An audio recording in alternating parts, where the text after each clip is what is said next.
Assalamualaikum warahmatullahi wabarakatuh. Perkenalkan, saya Asyrafatul Munawwaroh dan teman saya Ervi Marafaniza Siagian. Kami siswa IAIN Surakarta, Fakultas Usuluddin dan Dakwah, jurusan Ilmu Al-Quran dan Tafsir, kelas 2A. Dosen pengampu Dr. Muhammad Abdul Khalik Hasan, MA, MED.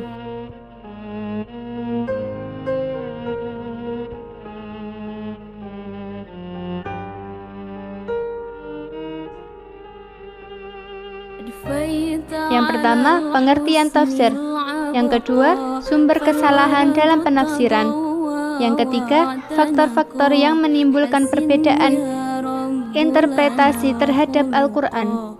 Yang keempat, macam-macam kesalahan dalam penafsiran. Dan yang terakhir, contoh kesalahan dalam penafsiran. Memasuki tahap awal. Yang pertama, pengertian tafsir. Tafsir secara bahasa. Dalam bahasa Arab, kata tafsir berasal dari akar kata al-farth yang berarti penjelasan atau keterangan, yakni menerangkan atau mengungkapkan sesuatu yang tidak jelas. Keterangan yang memberikan penafsiran tentang sesuatu disebut tafsir. Tafsir secara istilah. Kata tafsir sebagai istilah di kalangan para ulama mempunyai dua makna. Makna yang pertama adalah sebagaimana yang dijelaskan di atas, sedangkan makna yang kedua mengandung pengertian bahwa tafsir merupakan bagian dari ilmu badi. Sumber kesalahan dalam penafsiran. Menurut pendapat Quraisy Shihab, memiliki kemungkinan untuk membuat kekeliruan dalam penafsiran Al-Quran berkaitan dengan A. Subjektivitas mufasir, B. Kekeliruan dalam menerapkan metode atau kaidah, C. Kedangkalan dalam ilmu-ilmu alat, D. Kedangkalan pengetahuan tentang materi uraian pembicaraan ayat, E. Tidak memperhatikan konteks baik asbabun nuzul, hubungan antara ayat maupun kondisi sosial masyarakat, F. Tidak memperhatikan siapa pembicara dan terhadap siapa pembicaraan ditujukan. Faktor-faktor yang menimbulkan perbedaan interpretasi terhadap Al-Quran. 1. Faktor internal. Faktor internal adalah hal-hal yang ada di dalam internal teks itu sendiri, antara lain yaitu A. Kondisi objektif teks Al-Quran itu sendiri yang memungkinkan untuk dibaca secara beragam.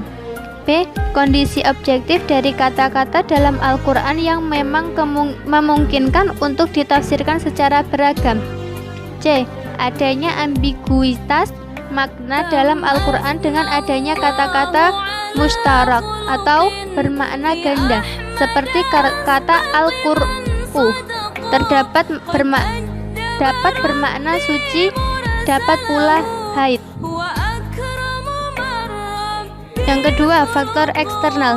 Faktor eksternal adalah faktor-faktor yang berada di luar teks Al-Quran, yaitu kondisi subjektif mufasir sendiri, seperti kondisi sosial kultural, politik, kondisi lain melingkupi mufasirnya. Faktor eksternal yang paling signifikan pula berkaitan dengan faktor politik dan teologis. Macam-macam kesalahan dalam penafsiran. Ada beberapa macam kesalahan dalam menafsirkan Al-Quran, diantaranya A. Kesalahan dalam tafsir para sejarawan, B. Kesalahan dalam tafsir dari para ahli tata bahasa, C. Kesalahan penafsiran dari orang-orang yang tidak menguasai kaidah-kaidah bahasa Arab, D. Kesalahan penafsiran oleh kaum pembaharu Islam, E. Kesalahan penafsiran oleh para ilmuwan. Contoh kesalahan dalam penafsiran. Dalam tafsir Al-Hazin, surat Al-Anbiya ayat 83 sampai 84 sebagai berikut. Artinya, dan ingatlah kisah Ayub ketika dia berdoa kepada Tuhannya, ya Tuhanku, sungguh aku telah ditimpa penyakit, padahal Engkau Tuhan yang maha penyayang dari semua yang penyayang. Quran Surat Al-Anbiya ayat 83. Maka kami kabulkan doanya, lalu kami lenyapkan penyakit yang ada padanya, dan kami kembalikan keluarganya kepadanya, dan kami lipat gandakan jumlah mereka sebagai suatu rahmat dari kami, dan untuk menjadi peringatan bagi semua yang menyembah kami. Quran Surat Al-Anbiya ayat 84. Al-Hazin meriwayatkan sebuah kisah panjang yang tidak masuk akal dan juga tidak bisa dibenarkan oleh agama. Kemudian Al-Hazin mengemukakan beberapa buah keterangan yang menggelikan mengenai cara pemusnahan harta Ayub.